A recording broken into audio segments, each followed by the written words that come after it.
We will take your orders, General. And I think your fellow Arkansan, I will go back and report this, and I'm sure will be helpful.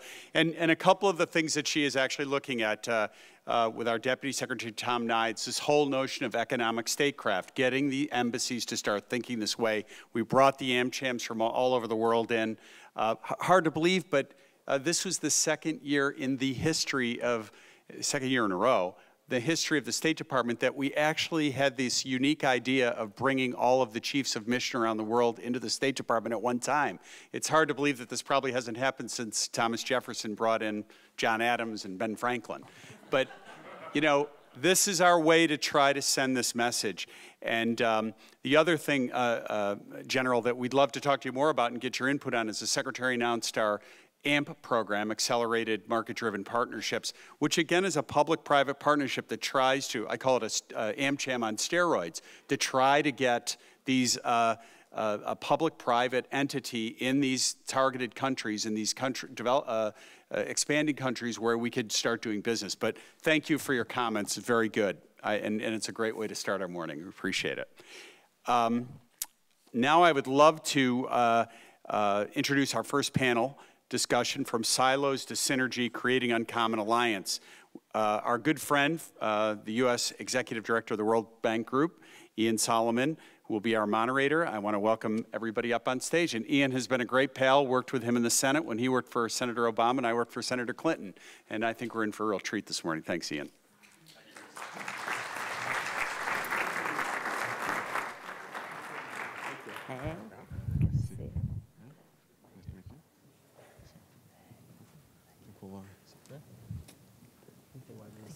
Well, thank you, Chris, and thank you all for being here and joining what I hope will be a lively, rich, interactive discussion. I think it's been a great day and a half of conversations. We've heard some good ideas about what's possible, what synergies we can achieve. As Chris mentioned, I represent the U.S. on the board of the World Bank Group institutions. And I want to thank the State Department, USAID, the McDonough Business School for helping to make this discussion possible today. And I want to thank my panelists for joining me. I think we'll have a really good discussion. I think it's the promise of synergy that motivated Secretary Clinton and the people we've had here to have this conversation. The promise of what we can achieve if we do things differently and work cross-sectorally and work across our institutions and the barriers. And yet we also all know how difficult it can be to break out of our silos. I know that my biggest surprise upon joining the government was how siloed things can be. Right now I work on international development issues, the World Bank, and sometimes I wonder, between the State Department and the Treasury Department and MCC and USAID and OPIC, are we really on the same team? We are on the same team. How come we don't act more often like we're on the same team? And at the bank, we have the IFC, the private sector window, and the World Bank, the public sector window. And sometimes I say, hey, we're trying to achieve the same things. Why is it so hard to actually work together? I used to work for Yale University, a phenomenal university, phenomenal schools of law, of medicine, of public health, of architecture, of business, or management. And my friend, they used to say, we actually act more like a multiversity than a university. But imagine if we actually brought the best people and the best minds from those different disciplines really together to work together. Imagine what we could achieve. And I think Yale's phenomenal and not unique in that regard. And the question is, why don't we work better across these boundaries? And I think there are at least 5 common barriers in the way of moving from silos to synergy. And I want us to focus actually on how we break down the barriers, but it may be helpful just to conceptualize what the problem is for a minute. And I've conceptualized it, and you'll have better ideas, I'm sure, as 5 I's: inertia, incentives, information, identity, and individual initiative or leadership. First, inertia. I think it's often easier, as we know, and more comfortable to work within the systems and the predefined and predetermined rules and spaces that you know. People like to go to the same water cooler, and that's where we work. And I think inertia is a very powerful force in preventing us from cutting across barriers. The second is incentives. I think even when there appears to be a real potential for synergy, aligning our individual and institutional incentives can be a problem. If one part of an institution is worried about lending volumes, for example, and others worried about profits, how do we get them to work together? Now, that doesn't mean that we always need to be pushing collaboration. We should see if there really are incentives there. I think collaboration for the sake of collaboration may be a very wasteful activity. But if there is real value, how do we make sure the incentives align so that people work to achieve it? The third I, information. We all know that information doesn't always flow smoothly within organizations, let alone between organizations. And there are gaps between organizations and unequal rights to access the information. I think that raises our transaction costs of working together. The fourth barrier, a bit more intangible, is this notion of calling it identity. Some institutions think of themselves, oh, I'm in the public sector, or I'm in the private sector, or I'm in the telecom sector. How does an institution or organization conceive of itself? How is it regulated or taxed in certain ways that might give it a certain institutional identity? You know, is it a foreign policy challenge we're solving, or an economic challenge? Or is there an indivisible global challenge we're trying to work to solve? And how are the people we recruit for these institutions educated or trained to conceive of themselves? The final barrier, before we start about tearing down these barriers, I'm calling individual initiative and imagination. A few I's there. I think without individual leadership, we're not going to have organizations that can overcome the inertia, that can develop new forms of incentives and overcome the lack of incentives, that can cut across the information barriers and reconceive of institutional identities in a way that's more effective for solving problems. So the question for all of us is, how do we find and cultivate and support and become the leaders that can actually make a difference and think big? Well, I think we're lucky today to have three such individuals, three such leaders with us on this panel today who talk about their initiative and their imagination solving problems and breaking down these barriers. So I'm honored to moderate a discussion with them and to learn from their experiences breaking down these barriers. So I think you know their bios, so I don't want to spend a lot of time talking about their individual backgrounds, but I think we'll each speak for about 5 minutes about their experiences achieving synergy, and I'm asking them to be as specific as possible about what they've actually done and what they've seen that they've been able to overcome. And hopefully they can also identify a few concrete lessons for us to take away so we leave here today with a list of what we can do differently in our own organizations. So we'll start with Carol Dahl, who's the executive director of the Lemelson Foundation and who leads the foundation's work to support inventors and innovators in solving problems. Great, Carol? Thank you very much. Glad to be here today. I think I'll start with just a moment of context coming from the Lemelson Foundation. It'll put my comments, I think, in perspective for you. The Lemelson Foundation was launched by Jerry Lemelson, who was one of the most prolific independent U.S. inventors, and he had a strong belief that invention and invention-driven enterprises were actually fundamental to improving lives. And so the foundation is actually about stimulating that. So in order to do that, we both inspire and nurture inventors and invention-based enterprises to solve problems both around the U.S. economy, strengthen the U.S. economy, but also working in the developing countries, improving the lives of the poorest. So with that perspective, I would comment that invention is probably not sufficient to solve problems. Patents are great, but in fact, if they don't translate into products and products that reach people, they won't have impact. And it's all about improving lives and impact. So the way to impact is actually to ensure that they reach people.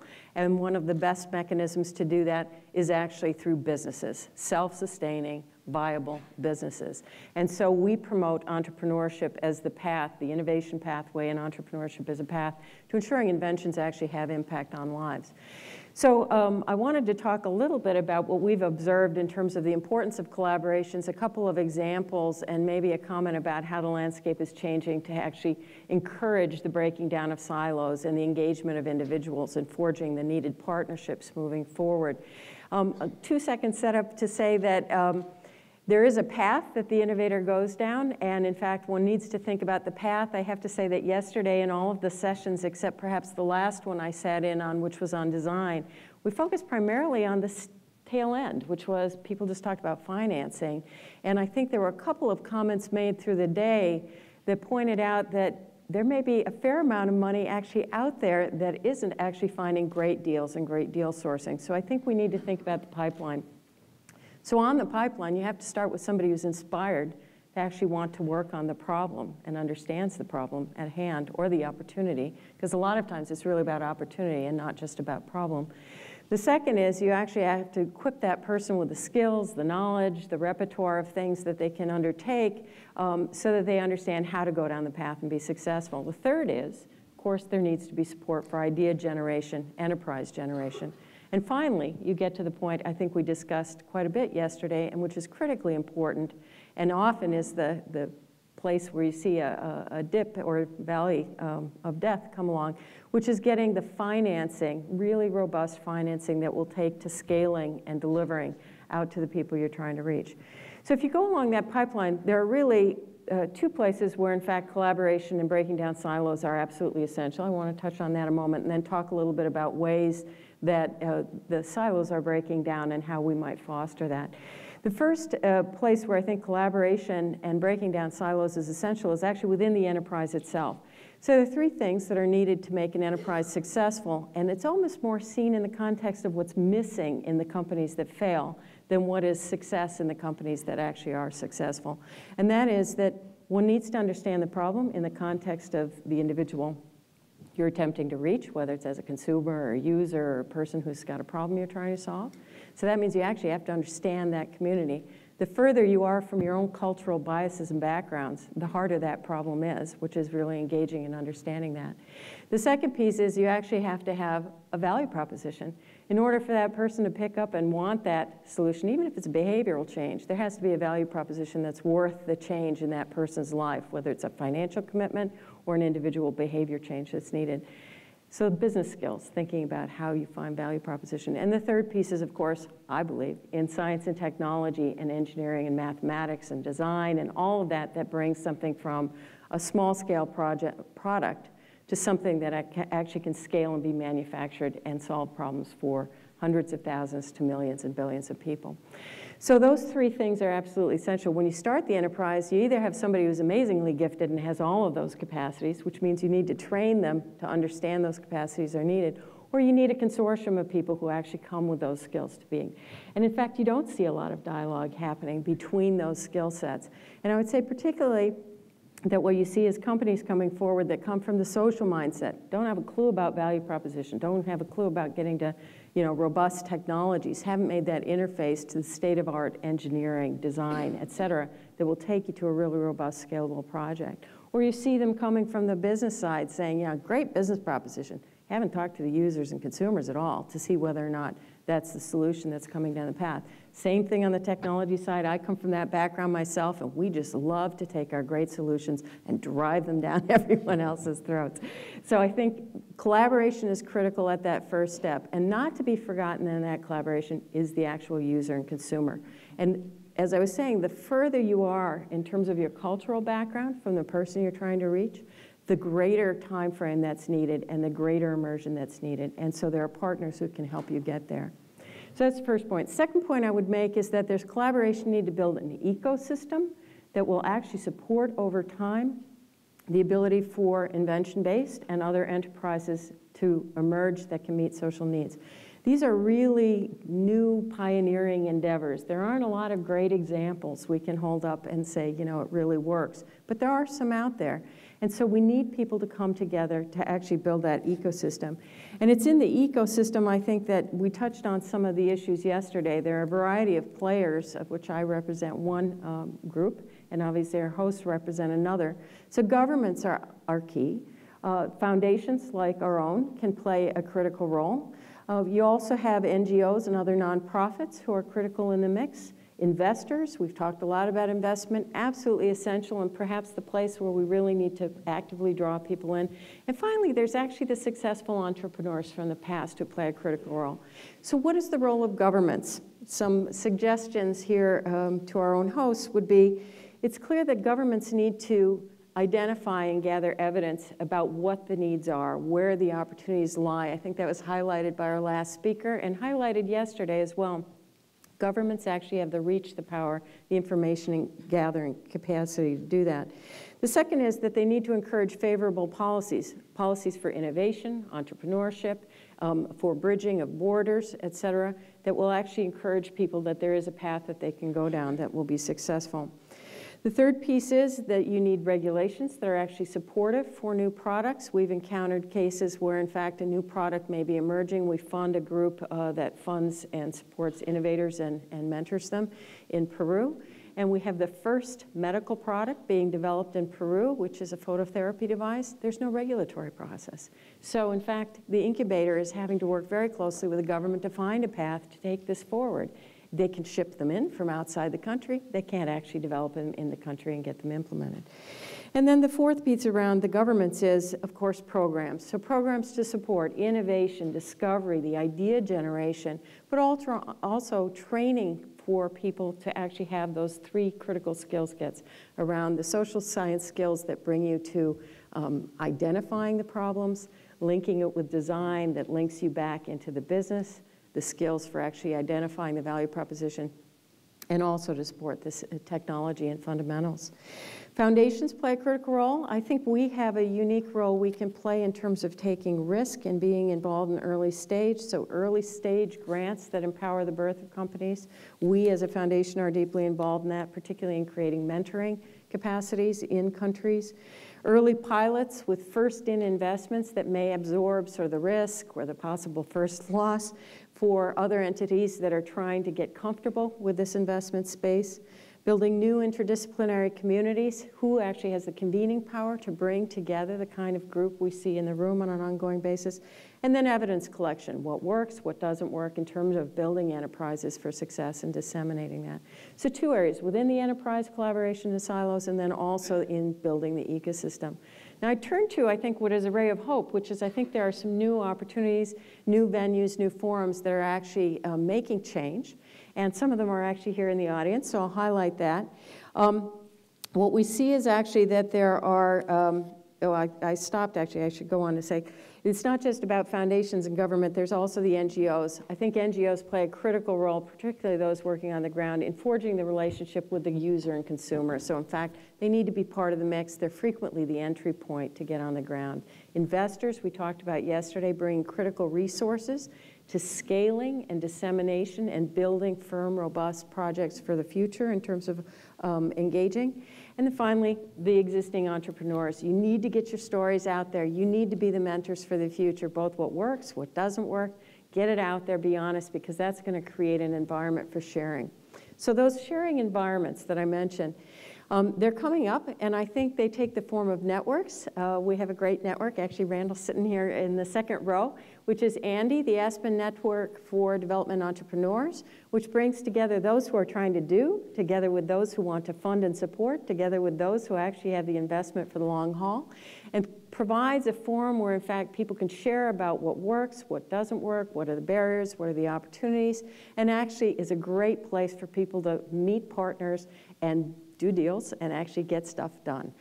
That's a real ray of hope. And so people should think about those sorts of networks that break down what has been traditionally domain and sector-specific siloed conversations into those that are problem and opportunity-oriented conversations that bring together people across sectors and forums.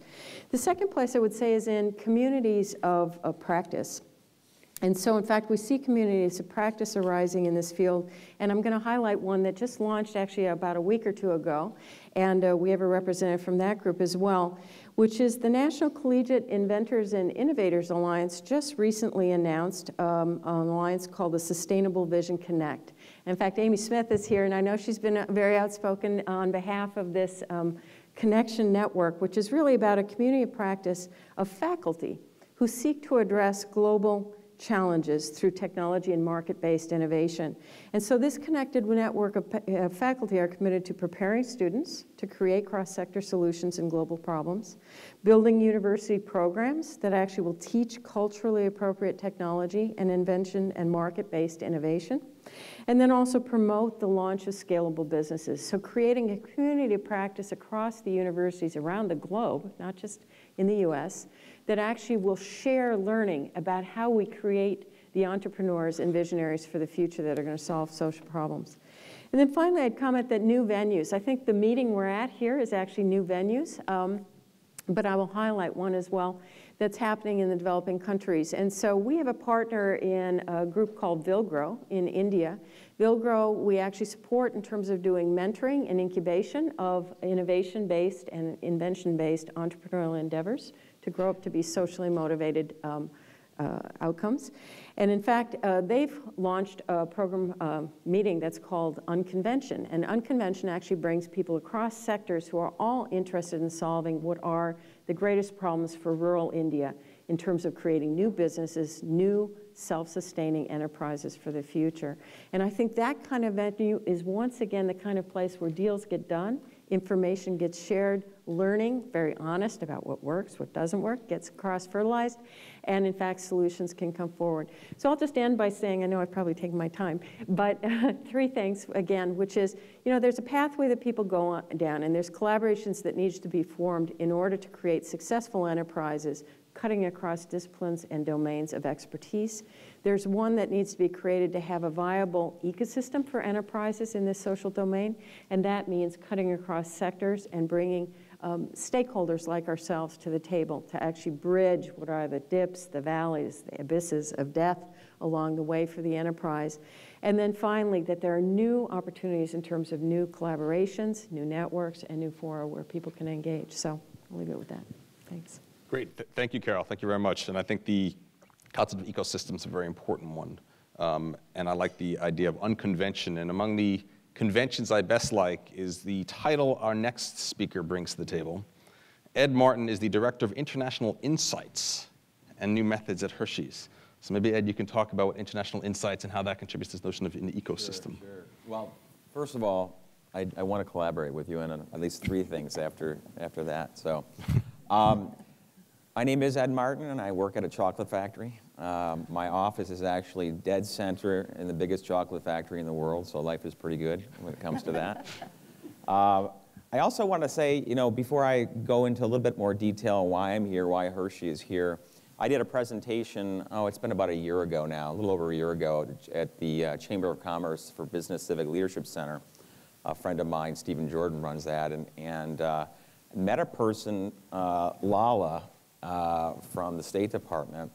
And after I talked to her for 15 minutes, I'm like, how many more of there people like you within that organization? I was amazed. And I sat down. Yeah, that's right. But then I got to meet this whole team, Chris's whole team. And I tell you what, I've worked for some of the biggest and best companies in the world. I've worked for Kellogg's and Coca-Cola and Citigroup, the Ford Motor Company. I work for Hershey now in terms of top talented business impact, power for good teams, pound for pound. It's an amazing group. So for me, it was a fortunate find for me. And I take every chance I get to be able to have a partnership with these guys because they actually really facilitate and very, very much on the delivery orientation versus a purely academic exercise. So thank you very much, by the way, for the invitation. So the Hershey Company, why does it make sense for me to be here? I don't know how many people know this or not, but about 100 years ago, our chairman, Milton Hershey, sold his company. Well, actually gave away his whole fortune and ended up going to an orphan school. And to this day, the biggest owner of the Hershey Company is the Hershey Trust. And their sole responsibility is to take care of children at risk. Can I see a show of hands who knew that? Oh, wow, you're a good group. Usually we're about 5 or 10%. And so it's the orientation for our company very much is baked into our DNA. So it was never really like hey, it's a banner year, let's write a check. It's the biggest owner that we've got, and for the last 100 years, every time you've purchased a Hershey product, monies went in to support kids at risk. So that's sort of the DNA for the company. I spent a lot of my time on the corporate side. I left for a couple years. I traipsed around Africa and Russia and a number of other places doing work on HIV. And I would always be asked by a lot of nonprofit organizations, hey, Ed, can I get funding for my nonprofit? And I thought, foolishly, I knew all these senior guys in the marketing world at these corporations. Sure, no problem. It can't be that hard. This guy just spent $100 million on that ad campaign. It wasn't even very good. So I'd walk into that, and I would ask for that 50 grand, and I would always get the same answer, which was like, I understand the AIDS orphanage is really important. God bless your brother, man, but we already give to like 50 different places. And I did that about 4 or 5 times, and I realized, like, no, I hate asking for money, number one, and number two, I'm apparently no good at it. So what I ended up asking is a different question. I thought, okay, different question is, how do I get people to want to give me money? A very different question. And then I realized, oh, wait a minute, there's trillions of dollars. My entire career, I've been on the global marketing side. There's trillions of dollars floating around looking for consumers. And there's about 7 billion people in the world now who care about something. You know, AIDS, autism, poverty, clean water. Can I see a show of hands on who cares about something? Hands? Most of you. But I want people who even don't care to stay, because even if you hated people, you would still stay, because I think it's a better ROI. So we were talking yesterday about saying, you know what, should we expect the same ROI? I've looked at it over the years, and it's been more and more apparent to me that if I go through the lens of how do I first help somebody else, and by helping them, then end up solving a business issue. Very different question versus how do I do a business and then it has a mutual benefit or a win. So what I'm hoping to do today, and it's funny, the first presenter did a fantastic job, and I love the idea of the barefoot. So if I'm looking down at your feet, I see everybody with bare feet. I mean, I literally look at opportunity everywhere. So it took me a long time to cross my list down, but I'm hoping to give you at least a couple examples of something that you can literally do Monday and actually be a good ROI, let's say, for your particular business. So I'll give you a few examples of how it works. Are people familiar with Ashoka, Bill Drayton at Ashoka? Most people probably here. So as an example, the Hershey Company, we're a global company, but we're not nearly as big as a Kraft or a Mars. And so if we wanted to go into stores in the Philippines, so you've got the sari-saris and you have the kind of traditional trade mom and pop stores, there were a number of ways to try to do that. And my first question always at Hershey is, who else is going to be helped if I solve this business issue? So who else wins if I win? That's kind of the generic question I use for most of the work that I do. I thought, well, okay, who knows people in the Philippines? I go, Bill's got to know somebody in the Philippines. And he does. So they were working with 15,000 stores called Hapinoy. And their whole focus was on, Ashoka's all about social entrepreneurship. So the idea was, they're already there. They had a framework, they had a piping, they had a network. And all I said, listen, I will trade you guys X dollars because I need to use your stores. I need to use it for pricing, point of sale, purchase, product mix. And from a company's perspective, it took me probably a third the time, third the cost, and I probably funded them 5 times more than they were going to get all summer long. And so I looked at that, I thought, hey, that actually worked really, really well. And again, it's a much better ROI. And it just so happened that beyond that piece of it, I also walked out of that exercise thinking, and I didn't even count this part, that I just built relationships with 15,000 store owners. I built the community in terms of my brand. They already became aware of my brand. So just on a pure cost basis, I was able to justify, and it so happened to help people. So I look at those kinds of models and I say, okay, well, all over the world, you pick a market, and we have infrastructure and structure all over the world now. So I did another project, Students in Free Enterprise. Does anyone know that group? Yeah, it's a really fantastic group. And so I had been asked back in my old Ford days to try to figure out Ghana, Nigeria, and Kenya. And we didn't really have a very good market assessment or supplier in those areas. And so, which I loved because it made me get the opportunity to do this sort of win-win thing. I said, okay, so I had met the site guys, and then they're the largest student university corporate network in the world. Walmart's kind of the big overseer of it, a big partner of it. But then you've got Coke and P&G, and all these companies are involved with it, with about 40,000 students globally. And these are students that grew up in the particular markets that you want to be in. So they understand the cultural idiosyncrasies. They understand everything about that particular market. So instead of me picking up my phone and having some guy fly out from New York and staring into a mirror in Nigeria and watching focus groups for 3 days and coming back and saying, Eureka, I understand Nigeria, and then telling me how to enter that market, I said, no, different. So I've got top-notch business students where I can be very iterative with them. They can really assess the market from a competitive standpoint. And at the same time, the cost for me to do that is like a third, going back to a third or a half of what it would normally cost me. And at the same time, then they take the money that I give to them because they're a nonprofit and they repurpose it in that market for microfinance to help health clinics. So it's just this beautiful, virtuous circle. And I realized that that's almost anything. So if I look at now, I'm building platforms out now where I want the entire marketing mix. I'll be honest with you. I mean, my grandiose dream is to have everything that marketers need to accomplish.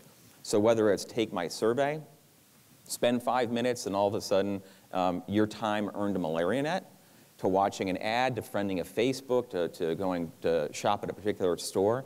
We spend trillions of dollars, and everybody's out there TiVoing our ads and trying to ignore us, and they do a very good job of it. I mean, we spend a lot of money on advertising. So I look at it from a perspective of the marketing world now. The world in general, from a business perspective, is looking for engagement. And it's very, very easy to opt out of an engagement. So I'm going to give you one little simple example of a project that we did, even here in the United States. So the question was, and it often comes up on the corporate side as well, how do we go ahead and figure out what the Hispanic community needs in a particular area? And so working across platforms, I work a lot with the William Morris Endeavor Foundation, which sort of supports celebrities in their foundations and causes, and they happen to have a little tiny school in Compton. And so what they did is they sort of crowdsourced the community that I needed to have a conversation with. I ended up getting very deep ethnographies, insights, et cetera, again, at a fraction of the cost. It funded them probably more than they were going to get for the whole year doing box tops. And they wanted to carry me out like a king. I'm like, no, no, no, no. It was a win-win. I mean, we both got something of significance here. So what I'm trying to at least bring up a few ideas is this is infinitely scalable. You, after this conference, if you've got a market that you want to go into, you want to try to engage a community, there are infrastructures and networks set up right now who will engage with you. And whether they trade their time, talent, or energy, it's a very, very, very powerful way to drive funding in a self-engagement sort of way. Now, on the government side, I was just having conversations about this a little bit earlier, but if you think about how do you partner with nonprofit and foundations and government, if you think about, let's say, AIDS prevention as an example. So I worked a lot in the HIV space. And for many, many years, I thought, okay, as a marketer, what can I really do in that space? And it was all around the prevention sides, messaging. I've spent my entire life looking at how do you look at consumer insights, and then how do you have an impact in terms of changing attitude and behavior. And I was in a little hospital, a big hospital actually, in Soweto, and I heard a story from the director there, and he was telling me how much money was being spent on AIDS prevention. And the sad part was the money went wrong target, wrong media, wrong language. And so I thought, oh, that's horrible. I mean, if I miss on a chocolate bar sale, that's horrible. But I mean, if I miss on that, that's really bad.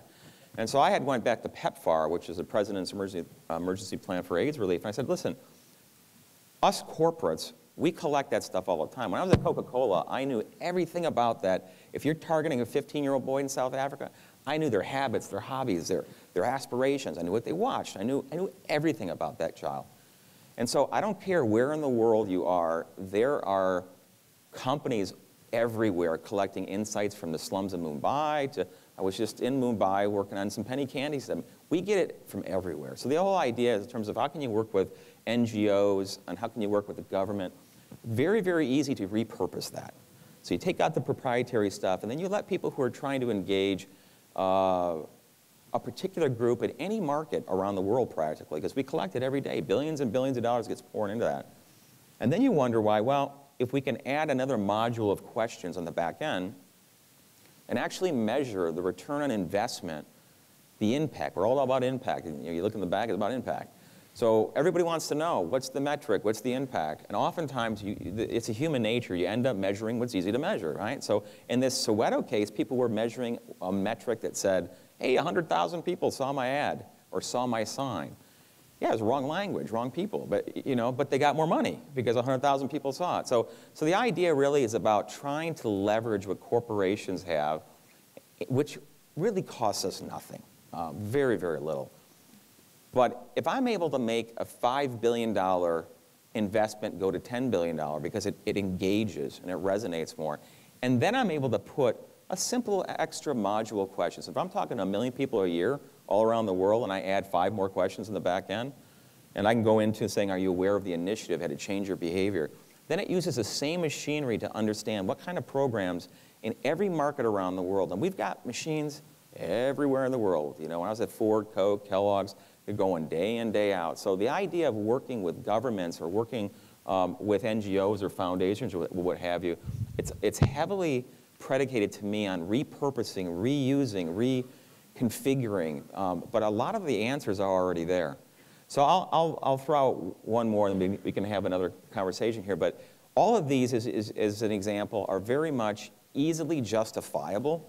And I had to do that. I had to make a way to justify, because in the very beginning, people was like, well, we were to give a check to somebody. I'm like, no, I don't want your money. I'm basically telling you, it used to cost you 200 grand, now it costs you 150,000, and you get better stuff, and it helps people. It's hard to say no to that kind of a dynamic.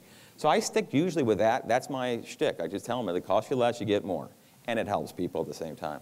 But if you look at it, you have really, I'll bring one more, and you can use it as you will.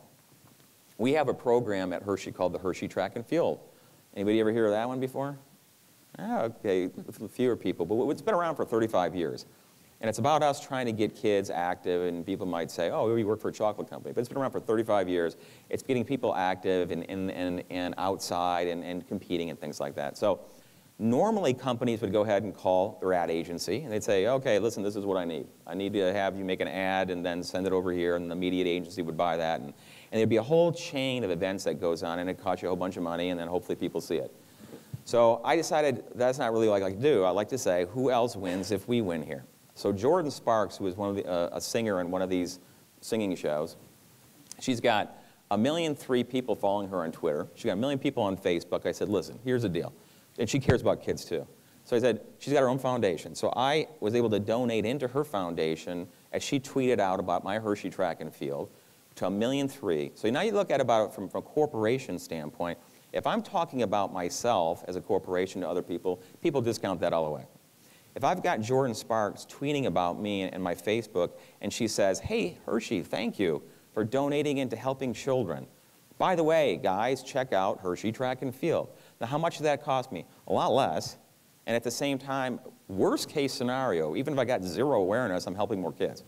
So I look at that and I go, okay, I talked to the head of William Morrison Endeavor Foundation, a dear friend of mine, Sarah, and I said, why don't we just do it for all your celebs? So if I'm Coca-Cola as an example, and I'm spending $30 million, and I'm making up a number to say, look at all the good water work I'm doing, clean water work, why would I not just take $1 million, give it to Matt Damon, he'll drill 1,000 more wells at water.org, and then he can talk about all the great work that Coke's doing and making that investment worth $60 million.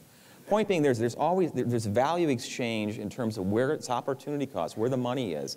And so that to me is just, I see that all over the place. And it could be everything from supply chain to the marketing end to, literally there's about 1,000 different models, and I don't have the time for them here.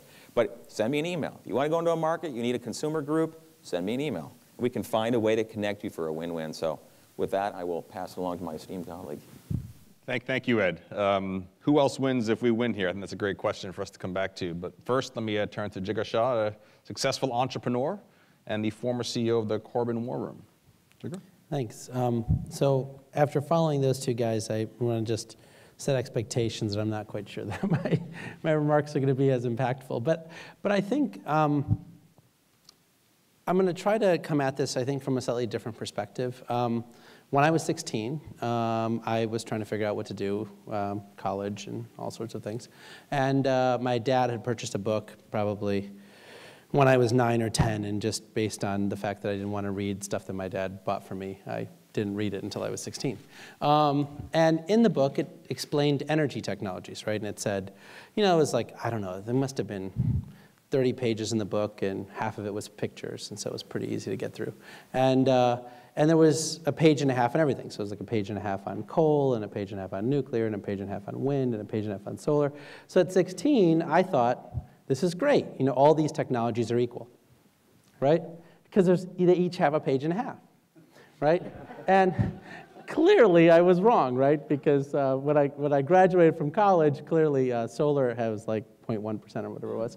And so I started on a mission to try to figure out how to make solar power accessible, right? So what was interesting to me is that, you know, as I entered this space, you can imagine solar power at the time at which I entered the marketplace was a hobby, right? So it was something that a lot of NGOs participated in. I mean, many of you guys probably know Harish Hyundai from Solar Electric Light Company, or Neville Williams started Solar Electric Light Fund, or some of these other folks, right? And so they're going to rural villages and providing somebody a lantern and trying to make their life a better place, and it's fantastic, right? So this is the way that I got indoctrinated into renewable energy.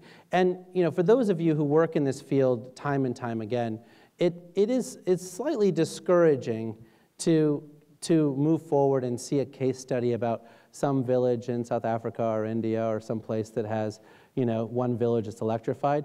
And then you go back to the World Bank and there's an IG report that says we've made no perceptible impact on energy access for the poor in 40 years, right? So then you're sort of like, what the hell? Right? I mean, I thought this was working. I read 4 case studies which were really successful, and they're really amazing, right? And so for those of us who actually want to make real milestone differences, right? You actually want to see 1.6 billion people in the world who don't have energy access and actually get them energy. It's very frustrating to have all these successful data points and no scale, right? It's sort of, those of you who have, I don't know if you've seen the Stanford article that came out recently. It was on the starfish idea, right? Kids walking down the beach, you see starfish that are washed up on shore. He's throwing them back in. Some old guy comes up to him and says, why are you doing that? There's no way you're going to throw all 100,000 starfish back in. And he's like, yeah, but I helped that one, right? And it's so great to feel that way, but then you realize 100,000 starfish died. Right? I mean, and you're like, and so the question really becomes, how do you make a difference? In the solar community, what I learned was that everybody I talked to wanted solar, but nobody thought that the $25,000 you had to pay for it was their top priority, right? There was always a kid going to college, there was a car that needed to be replaced. There was something that they had to do with that money. And so we had to figure out how to finance solar so that people could do it, no money down. Instead of paying their utility company, they paid us. And then over time, they paid it off, and then they owned the system. And so that's the company I started called SunEdison. And today, most people who know the solar industry know that we're growing at over 40% a year and are now the largest investment sector in the energy space. So how many people know that the solar power industry is twice as large as new coal last year? So $93 billion last year in solar, about $45 billion in new coal. So we're now the largest industry in the power sector globally from a money standpoint, which is what matters because that's how the lawyers and the investment bankers and everybody else makes money. They make a percentage, right? So they're all my best friends now, so it's great. So after I left SunEdison, I was intrigued because I was called by a very special person, Gene Wang, who's in the back, to think about running a new global nonprofit that Richard Branson had brainstormed with a bunch of fantastic people at Necker Island called the Carbon War Room. And the idea was quite simple, right? That basically we have all these extraordinary people doing extraordinary work, and they're not really coordinating in a way to actually get high impacts, right? So we've got all these case studies. We can all describe, like, California's done this much, or Germany's done that much, or this other group has done this much. And then you open up the IEA report, and it's like emissions have gone up 7% last year. And then you might as well just, like, jump off a cliff, right? Because you're like, I just spent the better part of all this time, writing up this case study about how wonderful I am and about how wonderful the work that I'm doing is done. And, and then the next stage was, Sunil Paul came to me, and he's a successful entrepreneur in the internet age, and he made a commitment at the Clinton Global Initiative. And he said, basically someone had asked him, can you make a lot of money and never make a difference, right? So I asked that of myself, right? I mean, SunEdison at the time was a growing company, and we had done, I think, 100 megawatts that year, which is pretty big for the solar industry, but globally not very large. And the answer was absolutely. I mean, I made a lot of money at SunEdison, and at the time at which he asked me that question, which was 2007, 2008, I hadn't really made a difference. Not one that EIA, from the Department of Energy would record, or the IEA from Paris would record, or anybody else that from a macro perspective would record. And so he started something called the Gigaton Throwdown Initiative, because that was his CGI commitment that year. And what he did was he said, well, what would it take to make a difference, right? How fast would solar power have to grow every single year to actually get to a gigaton of carbon reduction, right? Which is what the Sokolow wedges tell you to do, right? And then he said how much wind would have to grow, and how much nuclear would have to grow, and how much energy efficiency would have to grow. And it was quite amazing, because for the first time ever, someone actually made a measurement of what it mattered to make a difference. So it was no longer sort of case studies. It was actually either you're growing this fast and you're making a difference and you're getting to that endpoint, or you're not. And if you're not, you're failing. And if you are, you're succeeding, right? Pretty damn innovative, right? Pretty damn innovative, right? And so the Carbon War Room has done that for the shipping industry. I know that Richard talked about that yesterday. And basically in the shipping industry itself, right? So this is not our data. The shipping industry itself has said that they waste $70 billion worth of fuel a year, right? And this is the worst fuel ever. I don't know if you guys know about the oil industry, but you have a refinery, right? And you have a refining stack, and you get kerosene and gasoline and diesel and all these things. At the very bottom of the stack is what you and I would call tar, what they call bunker fuel, right? And that bunker fuel, they have to actually heat the pipes in the ship because it won't flow unless you heat the pipes, right, and keep it warm, right? That's how bad this stuff is, right? And so I don't know if anyone ever seen one of those Arctic movies around global warming and those kind of things.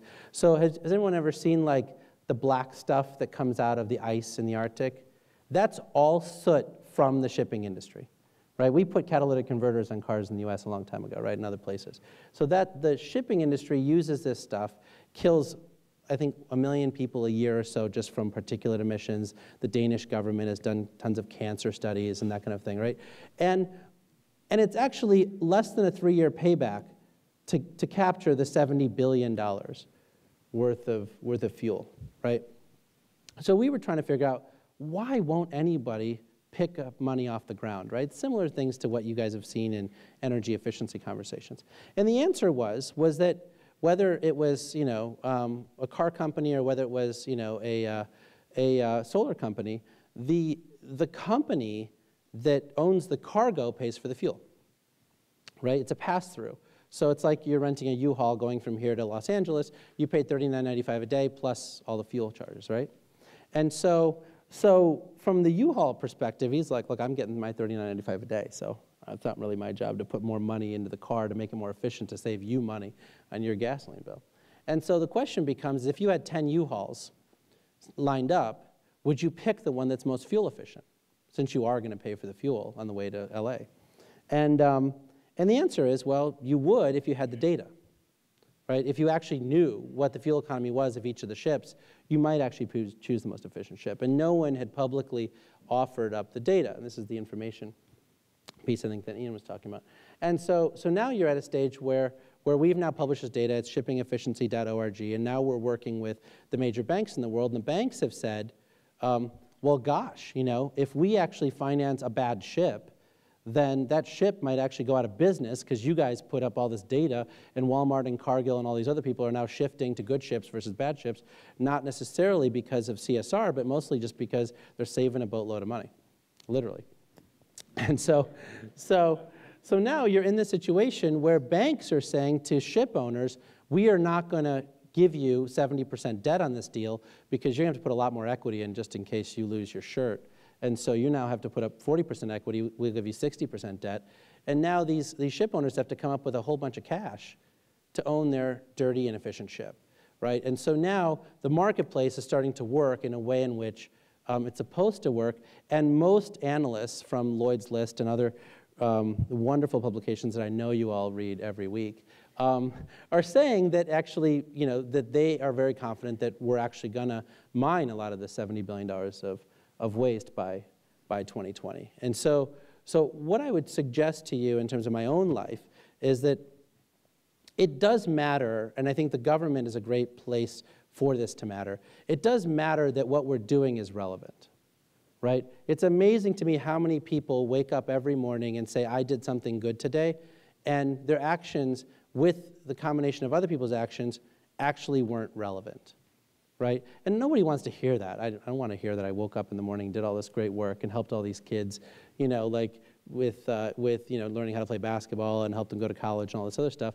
But in terms of school dropout rates, I was completely irrelevant, right? But it does matter, right? Because we're all here to solve big problems. We're here on the stage because we're here to solve big problems. And so I do think it matters that somebody is watchdogging that what we're doing collectively matters, and that corporations and entrepreneurs like me and others don't get away with saying, look at all the wonderful stuff we're doing, here's an award. And what we did didn't actually matter, right? I'm tired of people getting awards when they can't prove that what they did actually mattered, right? And so that's what I would suggest to you.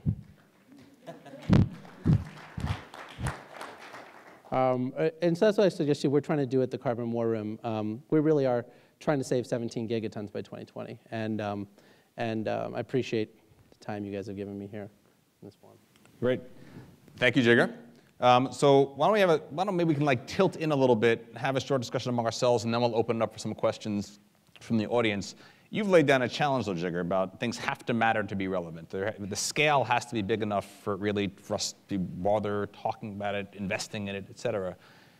Now, Carol, you talk to innovators or inventors and try to sponsor inventors. How important is the question of how scalable something is ultimately if you don't want to get in the early stages and start people along that pathway?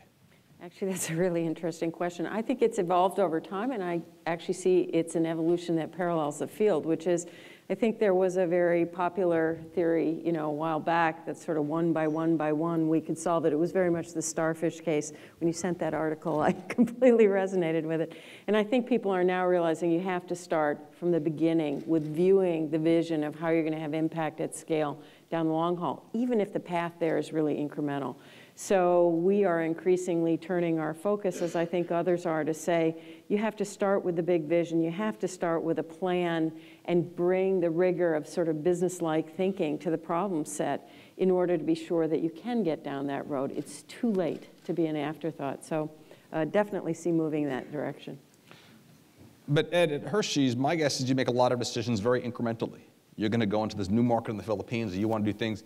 And it may be less about are we going to increase our market share of chocolate globally by 10 percentage points. It's about we're going to have a few more customers here and start building incrementally. Yeah, you know what's interesting? From the way that I look at the scale side is in terms of do I have a process or a system of entering every market that I want to enter into in a way that's more profitable for me and it helps support humanitarian initiatives, education, water, et cetera. So from yes, we do want to sell more chocolate in the Philippines and in South Korea and India and everywhere else. But if we put together a process, which we're putting together right now in terms of an entry strategy, in terms of impact, how many people will we actually impact? If the process is solely focused on who else wins when we win, when we go in, then I think we do have skill. The other piece of it I'll bring up as well, I often work the vast majority of time with people who are a lot smarter than me. So what I end up doing, I might be working on one thing, they pick it up and scale it. That's fine by me. And I work with a guy right now, I've worked with him in clean water for years and years. And Doug Pitt, Brad Pitt's little brother actually. Go to dougpitt.com, you can check him out. But anyway, so I was doing a lot of these win-win models in the US in terms of putting communities together with other organizations, and they would find the mutual value exchange.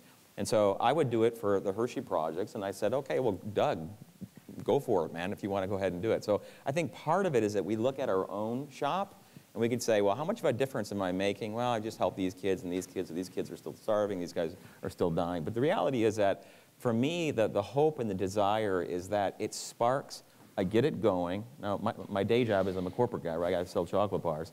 But at the end of the day, if I can highlight the Hershey Company or another organization that I see is doing really great work and it gets scaled someplace else, then that's fine by me.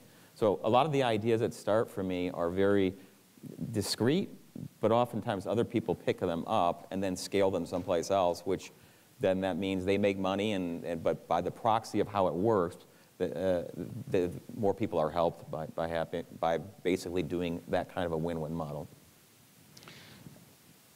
Jigar, I think it's a little scary, the challenge you lay out. If innovators have to worry about, hey, I might not really solve 17 gigatons of carbon or whatever the challenge is.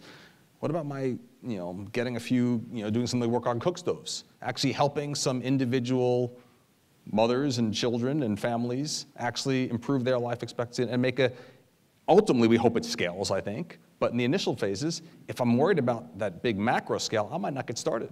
Or I might not find people willing to finance me to get started. Well, look, I mean, I'm not against, Doug Pitt doing great work at providing clean water for people or folks, putting out cook stoves. I think the challenge is that we as, folks who have been elected by the jobs that we've been offered, et cetera, though, have the responsibility to actually ask the question, right? So to give you an example, in the clean water space, and then we can talk about cook stoves as well. In the clean water space, if you go to India, where I was born, it is quite clear that people who buy city water, generally people who are middle class or above, pay a certain price for water. Let's call it X. The rest of the people don't have access to city water. So they buy water from a water truck. Why? Because they actually care about the health of their children, even if they're poor, right? They pay 10x for a water truck because the water truck actually has to pay for diesel fuel to go around, and they lose 20% of it because it's a leaky water truck and whatever it is, right? So now I'm an investor in a company called Servigel, right? So Servigel basically has water purification in 130 villages in Gujarat and Rajasthan, and they charge people 3x what it would cost to buy water from the city, right? And what they do is they put reverse osmosis systems in these places. There's an entrepreneur who actually runs it. People come with their own containers. They actually fill up water. They go back, and they're paying 3x, right? Every single person that works in this community long term beats me up. They're like, Jigger, why would you possibly want to charge the poor 3 times what they pay for the city, right? I was like, it's 70% cheaper than a water truck. What the hell's wrong with you? And then, they say, well, but Jigger, I have created this amazing desalination technology that I'm going to put in Mumbai, and then we can pipe it all the way to rural Gujarat and rural Rajasthan because I have done this incredible study showing how much cheaper it is to do it that way. Yeah, but in 40 years, you haven't done it. And so I'm sitting there actually doing something. I'm getting beat up because I'm making an 18.5% rate of return on investment, providing clean water to people who don't actually have clean water. And because we're making 18.5% return on investment, Audi actually wants to come in and use their engineers to invest a bunch of money because they want good branding in India, where it's a big market. So Audi comes in and says, I want to actually expand this greatly. And they've got a CFO and a treasurer and all this other stuff. And if they do it in their corporate social responsibility department, there's no way that 1.3 billion Indians actually get clean water, right? So they're actually going to do it in their treasury department, right? Where Google's investing in solar, making a 15% rate of return on that. So they're doing it that way. So I love what Doug Pitt's doing, and I love what Laura Bush was doing when she did some of that work as well. But ultimately, does anyone in this room believe that the 700,000 villages in Africa and India and other places that don't have clean water are going to get it because charity water is going to raise enough money to do that? Right? So my problem is that I want them to learn a ton of lessons. I want them to teach me those lessons from all the stuff that Doug Pitt's doing. But at some point, we have got to acknowledge that these poor people are willing to pay for services that are of high quality, right? And then scale because of that. Very, very good points and very valid. Let me just clarify what I've worked with Doug on clean water for many years, but what I was talking about specifically with him scaling is actually a model where you take regular business money, so the trillions of dollars that float around looking for engagement, and then he set up a process or a shop which then connects. He's kind of a Match.com kind of guy. So, company, you need to go ahead and talk to Audi owners who do A, B, C, and D. These people are opting in and engaging, so it comes out of the entire business system. I do believe if that is the case, that is extremely scalable. I've been doing it for maybe 9 years, 10 years. I've done it all through Africa, Russia, China. And the reason it works is because people are incentivized for different things. And the money exists, and trillions of dollars get spent every year. And more the boardrooms are saying, well, what do you get for it? So I can get it for half as much, and it has twice the impact, because now you got a social contract, it's not a financial contract. So people are actually engaged. They'll actually watch your ad. may not buy your stuff, but they'll wash your edges. So just to be clear, I mean, the last thing I want to do is to criticize any great work that people are doing, and so I'm not criticizing that. All I'm suggesting is as a government official, right, or as the World Bank, you know, someone has to actually be monitoring real metrics around whether those activities are actually lending themselves to meeting real social problems. Right. Right? And so, and if they're not, to figure out where we would provide interventions with their money, with USAID and with, you know, the World Bank and others, to actually get us on the path to get to that level, right? I mean, the innovators as well, I don't think can take full responsibility when they're a poor startup company to actually solve the entire world problem for clean water, right? I mean, they've got to start small and do what they can do when they're the thing. But somebody has got to be like, someone has got to go beyond the case studies and sort of say, you know, are we on track? And if we're not, what intervention should we make at a government level, NGO level, philanthropy, foundation level to actually get us back on track? And, you know, and if we are on track, great, then we should give ourselves kudos and give awards to folks. But good point, fair point. So I'm going to invite the audience to find these two microphones here if you'd like to ask a question. But first, I think Carol may have a question initially. Yeah, I actually have a question here for Ed, which Sure. is, you mentioned what I think is a great point, which is that companies, particularly international companies, global companies, have an amazing both capacity to understand user markets, right? But also may have a wealth of data sitting out there. And you encourage people to actually take advantage of those sorts of opportunities. But yet I know for the people we fund, finding their way to the right point of entry in a company is virtually impossible, particularly one the size of, say, Hershey's or something else. Right. And so how would you encourage them to go about that? Because actually what they tend to meet is resistance to say, no, you know, that's actually company information, Sure. company skill sets. But I agree with you, there's a lot Super there. great question. So this has taken me 6 years. So average IQ, very persistent. So finally I got to a point where, because I was looking for a platform, right? Because I have my day job, right? So I do these things and I want to scale them. And I was just mentioning recently, so there's a gentleman named Robert Fitzpatrick. He runs something, it's called Global Pulse of the UN. He works for the General Secretary, and I watched him present the other day, and I thought, wow, he's got effectively the platform that I'm kind of looking to put this on top of. Same thing with my friends over there at the State Department. And so I had created something called Research Without Limits about 2 or 3 years ago with the head of the Advertising Research Foundation, with the whole notion of, okay, as an industry, that's kind of our SMR and Advertising Research Foundation, sort of the overseer of our industry, the whole notion of having a company who is willing to participate in that, be able to channel that to a place.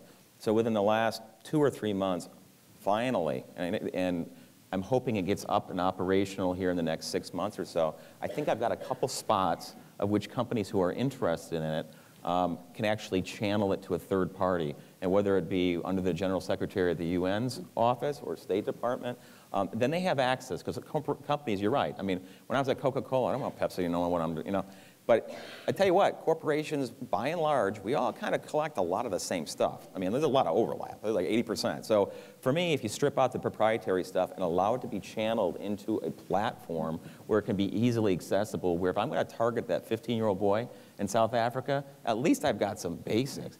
And so for me, it was always trying to find the right platform, and the good Lord shined down on me in the last 6 months, and it found me a couple, I think, really good opportunities for it. That's great. I want to come back to this question of data, because clearly in the work on shipping, actually having some transparent information available was a critical thing. But let's first turn to our first audience members. Let me just take advantage of my role here as moderator to say, please keep your questions as questions if possible. Identify yourselves briefly and just make a quick question. Thank you. Okay, I'll end on an up note, so it sounds like a question. Hi, I'm Paul Herman from Hip Investor. So there's a UN Human Development Index that rates countries on ecological, social, and economic factors, and that can cover all sectors like business, social, government, academia, science. And there's not an equivalent company index for development. So it'd be interesting to hear what sort of metrics are emerging that both cut cross-sector that can get rolled up, like Jagger you alluded to, in terms of making a carbon impact. And since stock prices are 80% intangibles, how to link those together. So it'd be great to hear about like some sort of pledge, either towards impact pledge or investing pledge, something like that, that connects to those metrics. Thanks. That's a question. Good. Let's take another question, then we'll come back to these. So I have a sort of related metrics question, I suppose, but it's, I'm always struck in that one scene in The Matrix where the hero of the movie gets to that point where they can see, we think we see the world around us, but then he can actually see it as the zeros and ones and whatnot. And my name is David Erickson, I work with the Federal Reserve, and I go into some of these low-income communities that we work in the community development department, and I know we spend a lot of money in those places, per person, quite a bit actually, and we don't have the results to show for it.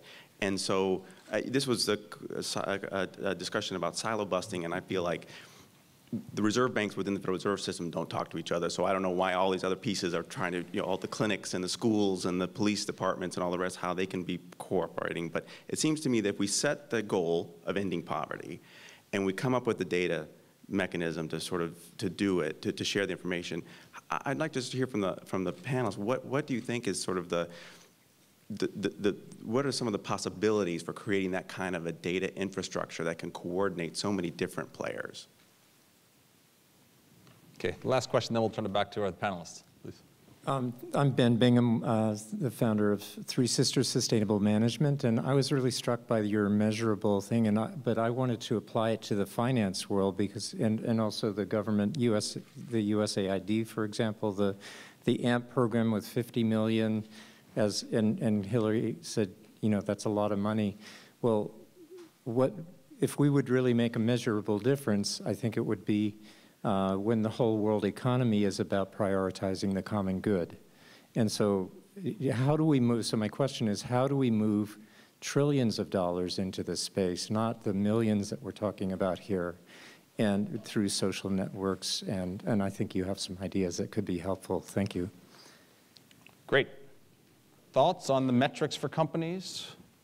Well, I'll actually just comment to give one more example of a kind of, Hasten, I'm going to apologize because I'm not going to remember exactly the name of it, but actually in the global health space, what you see is there is an index that's been created for the pharmaceutical companies around what their contributions are in terms of creating drugs that are cost effective and appropriate that can actually work in the developing countries for the issues of greatest health need in those countries.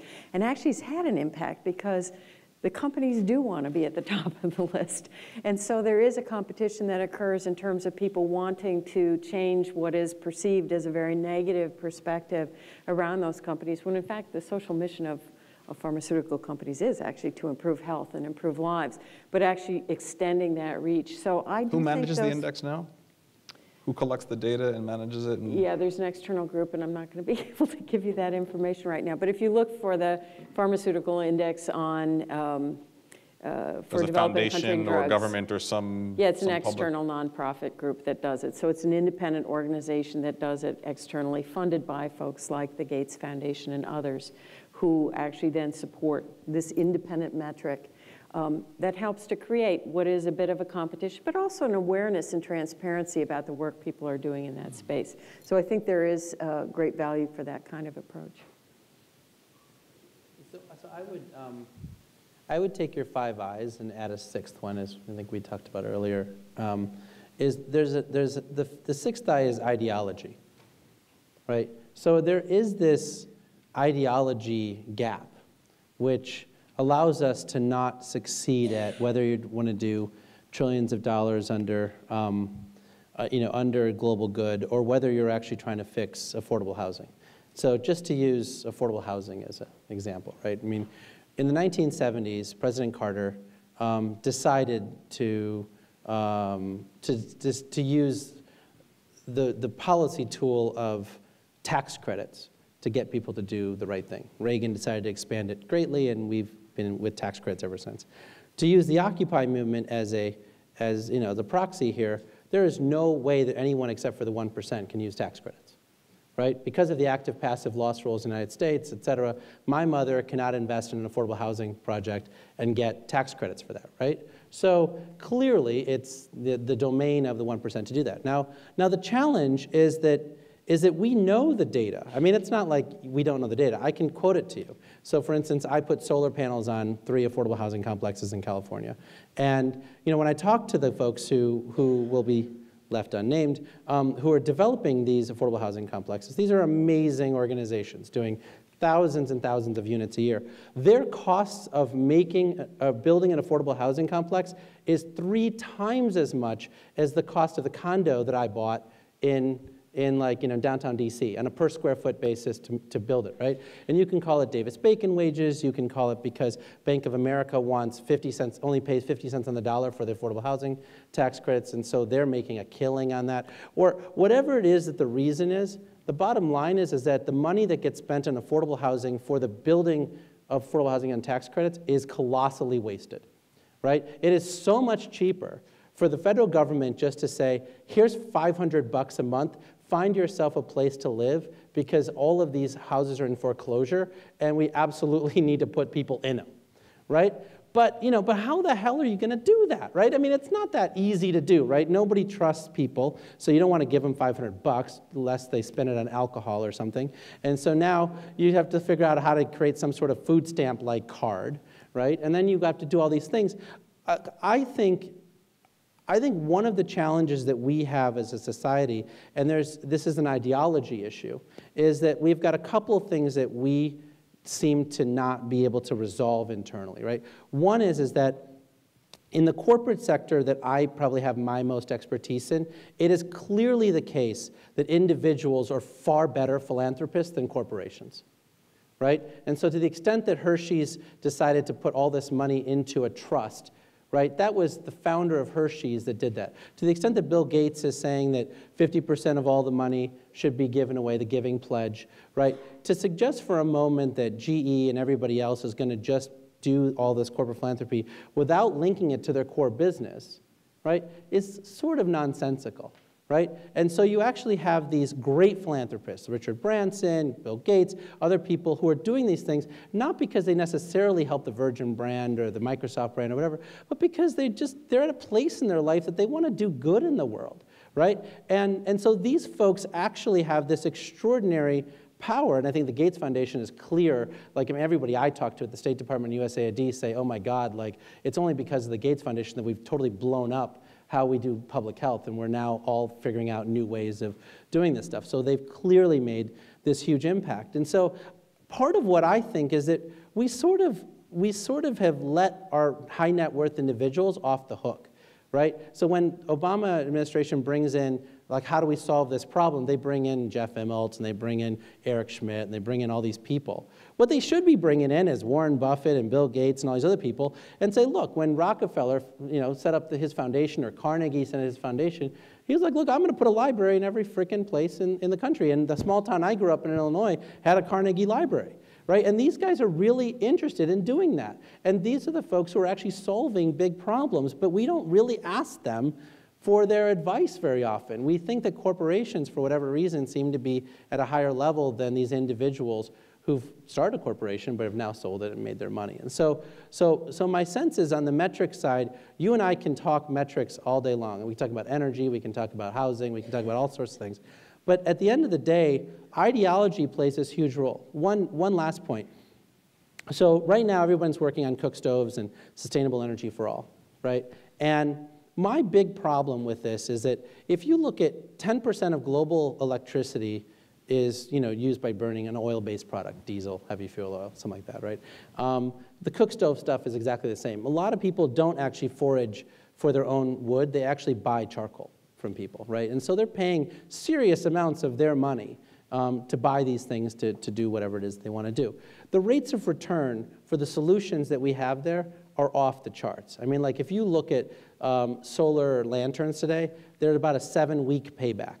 In Haiti, solar cook stoves or cook stoves have a 4-day payback, right? And so now the question is that, why can't we scale this thing? And one of the things that I face over and over and over again, particularly from the impact investing community, is that you cannot make that much money, right? But the thing is that we need $1 trillion to actually make this work on the social good question that we had over here, right? So why not let these people make a 30% rate of return? Clearly, trying to figure out a way to regulate them to make a 9% rate of return isn't working, right? So let them make a ton of money. I mean, if you look at the cell phone guys, when Strive Masiwa and Mo Ibrahim were making a bunch of money from 1996 to today, they were not the most beloved people in their countries, right? I mean, now that they've made $1 billion, and now that they're on the Rockefeller Foundation board and they're philanthropists and all that stuff, everyone's like, oh, congratulations, you guys have done this great work and you've provided all these people in Africa cell phones. But when they were making money hand over fist in 2003, the telecom guys in government were like, you guys are making too much money. We didn't know that we would make this much money when we gave you the license. You fleeced our society. But everybody here is I'm sure, in unanimity around the fact that cell phones have done more to uplift the people of the world than any other thing that we've done in the public health space or energy space in the last 20 years, right? So let people make a crap load of money, right? So Jigar, I'm going to go back, take you up on that, and I also want to, Ed's point about, who else wins if we win. Does there have to be some sense of proportion in how much the different parties are winning in this? From our standpoint, I come in from a bit of a unique situation at Hershey, in that our founder gave all his money to orphans, right? So it's a very different DNA of the company. And so the orientation of the company isn't necessarily, well, geez, if I do well this year, I'll write a check. I mean, it literally is baked into the people who want to go there. It's in central Pennsylvania. It's just a much more orientation of how do you enter a market, and then how do you have an impact in that market, and things like that. I mean, we're everyone falls short, and we do as well, but that's the orientation for the company. I do think, though, that the question for me, it moved a number of years ago, maybe 8 or 9 years ago, from I think I could make money doing this into I think I could make more money doing this. And that all obviously drives a lot more excitement among people who are either philanthropy-minded or not. And so most of the business, most of the places that you talk to now, they're really kind of moving their corporate social responsibility departments much more closely to the alignment of their core business. Why? Well, because, I mean, those budgets are small, and the reality is that there was a recent study, and I just presented at the Association of National Advertisers, but it came out of Princeton, and the two biggest drivers of purchase intent and advocacy are competence, which you would assume you got to do it right. The next one was warmth, so how you feel towards an organization. Same thing for human beings. They did a big anthropological study last 40 years. The two biggest reasons that people want to hang out with you, you got to be competent, and then you have to at least have my best interest at heart. You have your intentions are correct. They took all of that globally. It was at 37, 38 different markets, and put corporations on top. Same metrics. So if I can predict a significant amount of my purchase and my advocacy based on warmth, I'm engaging consumers vastly differently. It's not just writing a check, it's how I engage them day in, day out. So yeah, I think the proportionality, going back to your point, it's got to be a point where you're always going to find detractors. You'll have some people say like, geez, you made a dime? That's horrible. You're poor people. But I think that's the same kind of paternalistic attitude that has caused 40 years of a bit of a problem. Because you go, I'll tell you one little story. I came out of a Tanzanian diamond mine one time with a guy who was a chief medical officer at De Beers. And I'm walking out there, and there's two little boys with bikes. And they said, hey, sir, can I give you a ride? I'm like, really? Well, the roads are horrible. And I said, you see how big I am? You're going to give me a ride? And he said, yeah. And I said, well, how much does it cost? I had a car, but I just wanted to see what his pricing was. And he said, oh, yeah, whatever, a nickel. And I said, oh, a nickel, that seems pretty good to take a fat guy like me all the way down the street. And he said, no, good. And then here's the beauty of it, and this is what really hit me. He upsold me. He said, but if you want entertainment, it's 6 cents. And so I was like, entertainment? Like, then I'm really curious. I'm like, what does he got going on the entertainment side? So he was going to have me sit on the back of his bike as he's pedaling me around, holding a transistor radio to my ear, listening to the music. I'm like, that was awesome. And so I thought to myself, I mean, it's the difference between dealing with innovative, passionate, creative, finding these win-win engagements versus more of a, yeah, let me figure out how to help. That's what I say to everybody that I work with. Don't thank me. This is a third the cost that I paid. So it's much more, you got to be proportional, but the reality is that when you deal with people in that kind of way, I think it kind of nets out where it should be proportionally, at least my point of view. But Carol, if I think of the ecosystem you talked about and some of the various stakeholders there, and this is what you're referring to a bit, Jigar, I think some of them would actually take some offense or be troubled by this notion. How do we work them into the system? Or how do we get them to buy into this notion? So I think it's partially about everybody's needs getting met. So in other words, I doubt that people would take huge issue if in fact the needs were being met for the people on the receiving end. So in other words, if you're solving social problems and you're building a business at the same time and it's effective in meeting needs that are realistic and not taking advantage of the people who are the consumers, I think actually that you are going to meet with less change. I think there is a group of people out there who believe that social entrepreneurship should not involve a viable company at the end and should be grants and aid driven forever, and because you can reduce the price and get it down to the bare minimum. But I feel there's an obligation that if it can't be self-sustaining, and I don't believe grants are self-sustaining, because I know I give grants, and we can't promise we'll be there forever for you.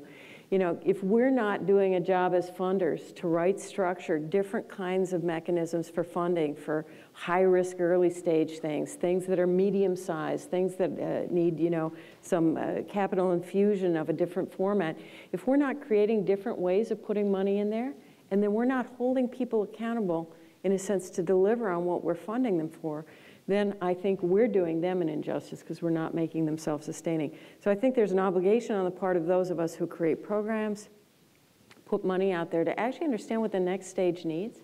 So in other words, I like to get out and talk to investors and people who are going to be that next stage of funding, because if I don't understand what you need from the company I'm trying to help birth, then I'm doing a disservice to that company. If I don't hold that company's feet to the fire to actually accomplish and become viable as an investment partner for you for the long haul, then I haven't really done anybody any favors.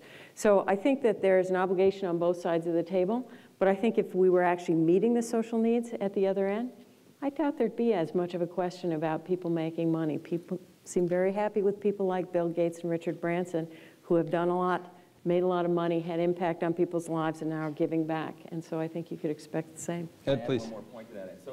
And I think this is very corollary. So if you go down Cherry Navigator, or you go down these guide stars and you look at it, so many people look at that and go, okay, well, that one's got an overhead of 7%. That one's got an overhead of 8%. So, oh, okay, if 7% is better, I'll give it to that one. If you had an overhead of 50%, but you're having 4 times the impact, give the money to this guy. You know, so I think, seriously, but I think that the perception is oftentimes, because it's been such a different journey in the last 40 years, you got to minimize the overhead and all the money has to go. But the reality is that so many people, because it's so hard to measure impact, so you go to metrics. It's human nature. You go to metrics, what's easy to measure. So on the AIDS issue, it was kind of like, hey, wow, we reached 100,000 people with our AIDS measures. Okay, well, wrong language, wrong people, but it's easy to measure. So when you go back, you get more money. But I think that's another reason why business definitely can help. I think universities can help. I think governments can help, because there are ways to collectively partner where we can help support each other in terms of measuring impact. So when people say, well, 50% overhead, that's insanity. Yeah, but 4 times the impact. And then you have that conversation with a lot of folks, and it's much more logical. It's sort of hard to argue. I mean, they might say, well, geez, give a little bit back. But the reality is that most of us, and I think from a system standpoint, you look at it, and I hear this all the time. We have our United Way pledge coming up again. You know, every corporation does. And they'll look at like, that 1% without absolutely looking at, well, what did it do? What does it do? Why know, well, it's 7 versus 8. So I think the measurement piece is a piece which I'm excited about, because I've spent my entire career measuring impact of interventions within markets all over the world on half the products. So for me, I look at that side and I say, okay, who can help me measure it better than groups who are currently on the ground providing jobs and opportunities to them, students in free enterprise, or guys, social entrepreneurs like Ashoka. They'll measure it, they'll understand it. You set up a process, and now if we've got a platform, a technology platform, whether it be at the State Department or a UN, where it has some commonization to it. Right. It won't be perfect all at once, but just to get a couple pieces in, and once you get a few pieces in, like a lot of things, it starts sort of snowballing from there. So we're out of time, so I'm going to give each panelist in reverse order a chance for a final word. Well, I think I've probably talked enough. So I really want to thank you for the opportunity. I do think that one thing I will say is that on the social entrepreneurship side, we really have invested an extraordinary amount of money into creating the technologies necessary to meet the outcomes of the people of the world, right? I mean, we do really know how to cost-effectively provide clean drinking water. We know how to cost-effectively provide clean energy, clean transportation. And I think one of the things that I am 100% for sort of what Bill Gates and others are saying around putting more money into R&D. I really am. But I really hope that you guys are not focusing on R&D and you're actually focusing on implementation and deployment, because that to me is where we've really fallen down in the last 40 years. It's not on creating the next whiz-bang technology. We really have most of what we need to make it work. Yeah, and I would just sort of end by saying it's probably even before the meeting started yesterday, I was able to run into literally like 9 people, completely different roles, where if you spend more than a minute and a half, even though they don't at first look like they would fit, it does. I mean, there's a currency among being able to connect with people and say, hey, wait a minute, if I took one of that and 3 of those and you put 2 things over there and we got that ingredient over there, we could bake that cake.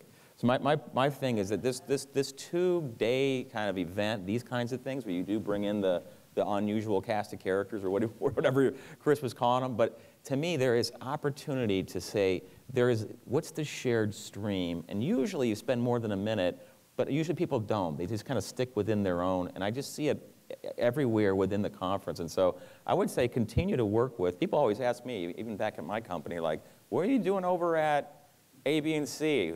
That's not their day job. That's not what you do. But I tell you what, I bring in more stuff that helps my company drive business from things I find doing on my free time with near-field communication, mobile, and all the other stuff that I work on than probably I even do as part of my day job. So the reality is the more diverse points of view and thoughts and ideas that you get together, it's just like how creativity works. It all bounces together and it all connects at some point.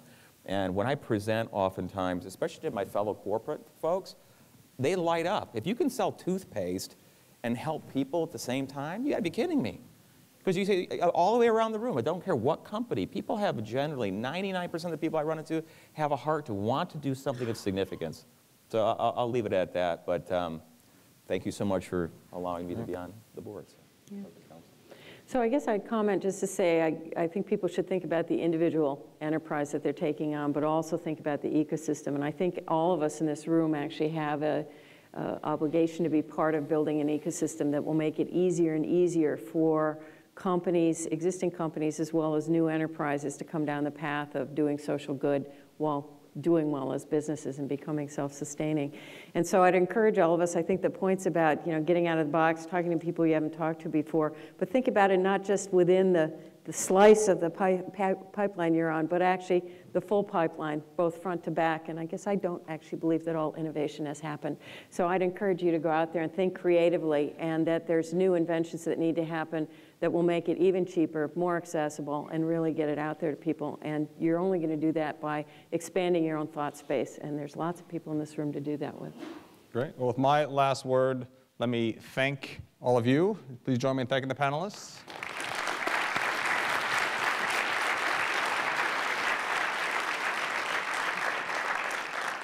And let me also applaud the State Department and the Secretary's Office of Partnerships and Chris and Lala and the team. I think that this is creating a conversation to help us all move from case studies to real impact, to help think about how we can all win while others win as well, and to help us think about the broader pathways that we need to develop to help support innovation and build an ecosystem.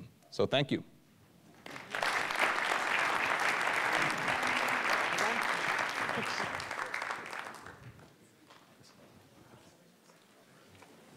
Just real quickly, we're going to lunch right now. We want to direct everybody to the lunch, which will be on the 4th floor. Staff is in the back, and they will direct everyone. We're going to reconvene here at 1 o'clock with Ross Shaw, so it would be great if we could be on time. Ed mentioned SIFE, and I want to tell you that we now have a partnership with SIFE, Students in Free Enterprise, and they're going to do their World Cup in Washington this September. I highly recommend people take a look at it. Thanks.